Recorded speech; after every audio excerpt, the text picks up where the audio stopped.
AVR, that is the AV receiver, the kind of the brains and the brawn of a home cinema surround sound system, then there's been some pretty phenomenal units coming out of recent, and none less than the Marantz Cinema 30. So Marantz upgraded and updated their range about a year ago, and it was the big model, this one, that has taken a little while to come out. In fact, the AV10 and the AMP10 was the big new dedicated processor and power amp. Then we had the smaller AVRs, and there was definitely something in the middle missing, and the Cinema 30 answers that. So this is an 11 channel all-in-one AVR, and it was modeled off their 8 series, which has been around for ages.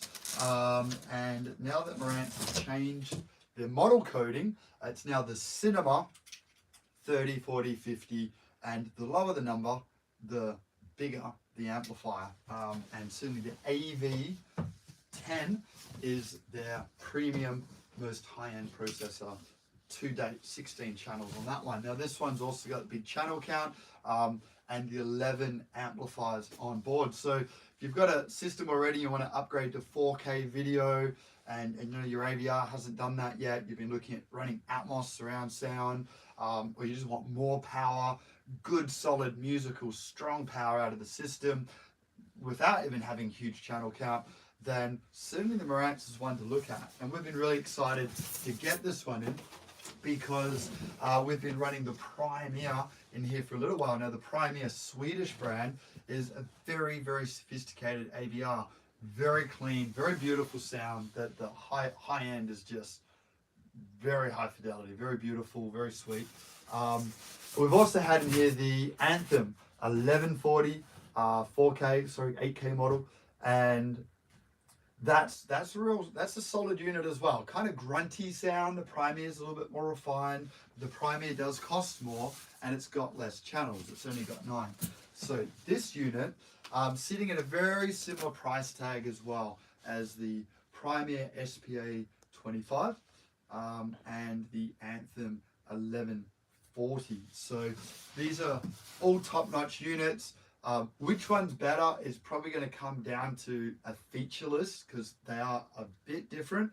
They'll go through some pros and cons of this, but this is our first time with the Cinema 30 in this room. So the big AVRs for us will run our B system, which is typically a 5.2.4 channel arrangement with the Ascendo 10Ps up front. So the 10Ps, really efficient speaker, really great resolution, and they do handle a lot of power. So really it does test these AVRs to see how much power we can really drive into those speakers that are really quite hungry and capable of more. But we're saying that they're like 96 dB efficient, so they absolutely get up and boogie with just an AVR, no power amp required. Also 8 ohm load with the 10Ps, which means the AVRs are very comfortable driving that speaker. So yeah, a really great reference room to be able to really test what products in any part of the stream, how they actually perform. So let's have a look in here. Beautiful packaging, the Marantz. It's sort of renowned to be the Lexus of the Toyota. When you think of, you know, the fact that Marantz and Denon are a shared platform to a degree. They're owned by the same company. They share technologies, though in the actual sonics, the amplification, the processing side, the DACs, some of the heat sinks, some of the chassis work is quite different. So Marantz is beefed up, and that's all to deliver a better listening experience. So we also have actually the Denon 6800 AVR here as well. That one's in the warehouse. We may just get this on in this room as well to compare, but the Denon 6800 is a $6,000 AVR, Aussie dollar, and the Marantz here is $8,000, just shy of it, 7,900. So it's a pretty decent price difference there. So, well, I can just see now, actually, this is really cool. There's a beautiful big, that's a big toroidal power transformer. I ain't sure, Justin, if you can actually see in there. It's really hard to get the camera to see the toroidal at different angles. You can sort of check it out. Heat sinks down each side, big power supply there. Of course, there is really just the one power supply for all 11 amplifiers, though, you know, the effects channels aren't super hungry. So there's a big power supply to run the channels that operate most of the time, which is going to be your front end and a little bit of effects.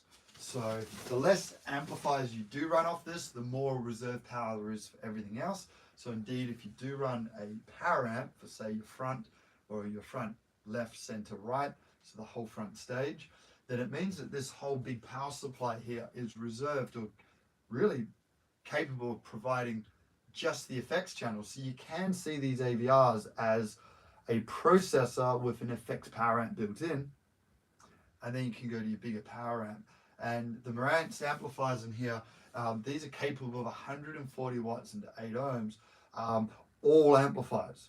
So if you don't use the front three, then you can run a height back left or a surround channel, and they're all capable of 140 watts, whereas the Anthem's effects channels are actually only 60 watts on some of them. So if you use an Anthem 1140, add a big power amp in, then yes, you're reserving power, but the actual amplifier modules aren't as powerful. With Marantz, the same big amps on all channels. So that's a pretty key feature, I think, between the Marantz and the Anthem.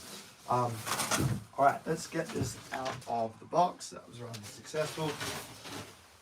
And of course, the back panel is going to show us really plenty of cues as to its capability. Loads of channels of output. Now, these more than 11 pairs there because they do have the options of, actually, what do we have? 3, 6, 7, 8, 9, 10, 11. And then I think there's the option between wides and heights. I'm not even going to try and count this. I got a cold and flu. I'm looking back to front. But I know you can do like zone tricks. So you could run like a stereo zone to the garden patio while the theater runs. Or really we're seeing most people dedicate their AVR just for the cinema room. That's what they're really designed for. But clearly plenty of amplifier, lots of routing options between using maybe front wide channels or mid Atmos channels rather than just conventional 714. While the pre-outs here, this is probably going to tell us better than the speaker outputs, because some of these speaker outputs can be different things at once. So let's have a look at the pre-outs here. So we've got left, center, right, surround, backs. There's the 7 bass layer. We then have height, front, or height 1 and 2. So that would be traditionally the front Atmos, back Atmos. But here we've also got height 3/wide. So the processing capability here is an extra 2 channels. Now you get to choose if that's Atmos mids or wide channels, which will sit between, say, front right and surround right. So it's in that area of the room. Our listening is most sensitive, and we pick up more information around our horizontal listening plane. So many would argue that the wide channels would deliver more information, more realism for you than extra Atmos. So if you're looking to run 9 channel bass layer, that's the wides, and you wanted 6 overhead Atmos, it looks like this AVR actually won't do that. You need to choose between wides and Atmos height. So that's interesting, and that could be a bit of a difference from some of the AVRs as well. I have to remember whether the 1140 does that. I think it does have wides and it has an extra set of heights, but I'll have to check whether or not you can deploy both of them, or you have to choose like the Marantz here. Now this is really interesting for 4 subwoofer outputs on many of the Denon and Marantzes now. And they can do a little trick where you could associate, say, your front left subwoofer with the front left speaker. But really, we're getting better results by manually combining the subwoofers, doing all the delay, and using all the subwoofers as one entity, then breaking up the subs and delivering bass from over there, and bass from over there.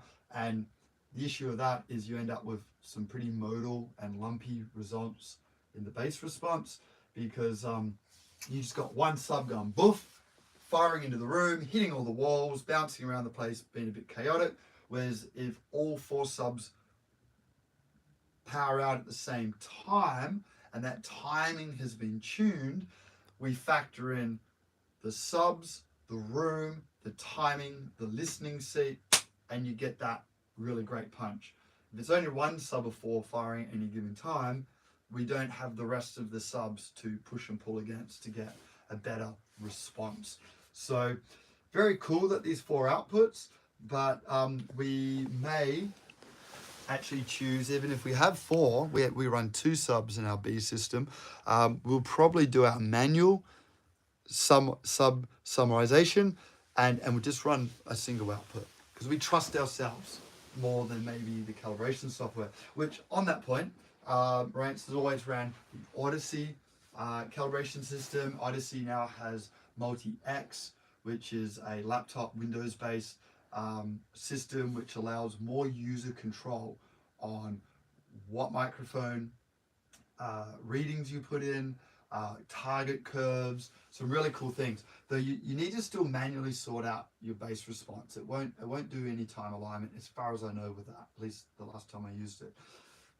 As an upgrade, the Marantz and the Denons now offer direct bass control. Not yet direct art. That is still a little bit experimental. Storm Audio's ran that for a little while.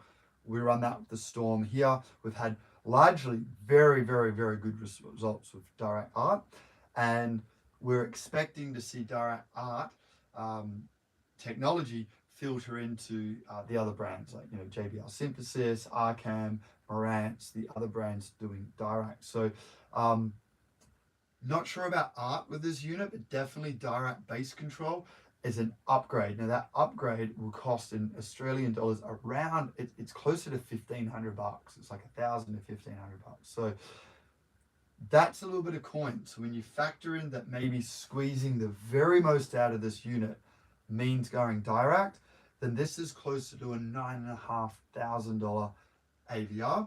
Now we'll test that. We'll run Odyssey, we'll run Odyssey X, and we'll run direct bass control, and we'll work out, okay, which calibration system is going to give this the most leverage, understanding that there's a price difference in each one of them. So we'll check that out and we'll see what works best. When we do our smaller C-level systems, we're using Denon and we use the Odyssey that's built in. It already comes included, it's kind of free. As we get into some of the more mid-tier units, we might get a little bit of direct control, but certainly I think for the big Cinema 30 and the AV10, then going all in with direct is probably the most practical. So a little bit more on the back panel, lots of HDMIs, 7, and being Denon Marantz Group, trying to remember who owns them these days. It's changed like 4 times in the last 5 years. Big group, loads of technology, so you'll find that gaming, high resolution, 4K, 8K, 120 hertz, all those sorts of technologies are absolutely loaded in these brands. I say these brands, they're the companies that do a big range of AVRs, they have sister companies, so the ability to invest into the technology and buy a lot of it is very easy. With someone like Premier, a way smaller company, they've got, I think, 4 HDMI inputs on their unit. They aren't pushing to 8K, they aren't pushing to 120 hertz. Now, they made that decision because most of their clientele that love music and love cinema, none of those sources require those technologies to work. So they've had to refine what they're offering to deliver what they believe their target market is going to really need, but it is ultimately less than the technology on board the Marantz here. This thing is super high tech. So if you're into gaming and you have a lot of source devices, lots of gaming devices, then you're going to have to go a big brand like Denon, Marantz. Usually Yamaha's right up there for tech, to have that very latest technology on board. Still having a little bit of legacy video. You don't see this very often on anything these days, but a little bit of legacy video. So yes, you can plug your Nintendo Wii in, the old swinging the bat thing, and maybe component video if you've still got that red hot Pioneer Laserdisc then you could plug that in as well. Hopefully there's an optical cable, yes, coax cable to pair up with that video. And you can run some legacy video as well. And no doubt this will upscale that through to the HDMI. So where's the technology? Video, legacy video, the latest HDMI boards, loads of channels, loads of amplifier, pretty big power transformer in there as well. I must admit, it's kind of impressive to look at. And now, a great look. So Marantz, I think, have been pretty famous for the last 12 years with their cosmetic and their style. So yeah, very cool looking AVR, very bold look. And yes, I've got copper screws. And let's have a look underneath. Usually they have copper on the bottom. Yeah, check it out. Look at that. So the copper style chassis, better for shielding and eliminating magnetic noise and RF and stuff from the rest of the world. Got the heatsink fans through there as well, so you've got fans that will kick in. But the main feature here is, you know, a lot of metal. The Marantz are built super tough, super strong, and that does help with sound quality. It certainly helps with durability as well. This is not what you'll see under the other AVRs in the similar price tags that I've mentioned. Designed in Japan, and I think, if I remember right, made in Japan as well. But let me check that. Do we have a made in Japan in here somewhere? I'll have to fact check it, right? So, but certainly Japanese company, Japanese tuning, Japanese amplifier technology, and it is Class AB. It's not D class. So this is using the traditional hi-fi amplifier topologies that Marantz are famous for with Music Matters. They talk about the quality of the sound. So we have pretty damn high expectations for this thing, right? So we're gonna pop the Premier out and put the Marantz in. We had the 1140 in here the other week, so we can really start to gauge where the strengths and weaknesses of these amplifiers outside of the spec sheet. So as I say, you probably choose between these based on the spec sheet, but if you're really interested in actual just sheer sonic performance, in a couple of weeks we should be able to come back and give you some really good insights for that. I think that is mainly it. Justin, behind the camera, anything else that you reckon I've missed or could add in? No, I can't think of anything. Pretty keen to plug it in. Yep. Give it a go. Cool. We'll get this plugged in. We'll start off with Odyssey, the onboard system. So we'll listen to see how it goes with that. And then we'll get the direct license in there as well. And we'll see how that goes. So guys, we'll catch you again. I'll hopefully be less cold and fluey. And we'll showcase more as the room comes together. And yes, it's true, we're still working on, and we've almost completed our infrasonic bass solution, which if we swing the camera around here, you see we've got 32-inch infrasonic sub. This thing is killer, and we're integrating this in with 4 12-inch Pro kick subs, 16 kilowatts of power in total. And we have up on the roof there, we've had to hack out a lot of bulkhead and steel to fit in a big Barco Bowder CinemaScope chip projector. Stunning. And in a week or so, we have a Christie projector in here. So we're going to try the Christie out versus the Sony 7000 versus the Barco Bowder. We're going to check out some of the strengths and weaknesses between these heavyweights in the video world as well. So lots of cool stuff going on. We'll check in more often so you guys can follow and see what is hot and what's really working. So we'll catch you next time. Cheers.